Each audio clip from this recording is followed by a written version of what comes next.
Yesterday, I accidentally sent a message to my crush before I could say, no, no, no.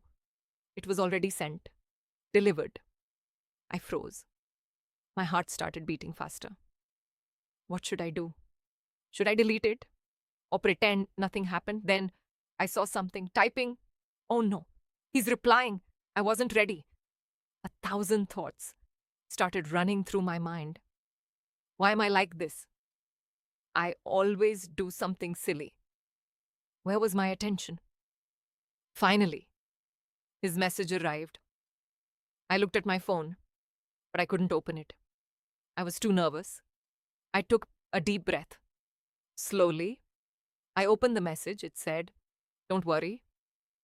I wanted to talk to you too." I couldn't believe it. We started chatting. One message became another, then another. Soon, we became friends, and maybe this was the beginning of something special. Sometimes, the biggest mistakes lead to the happiest moments. So, don't panic. You never know what might happen next. Have you ever sent a message to the wrong person? Or make one sentence using "don't panic"?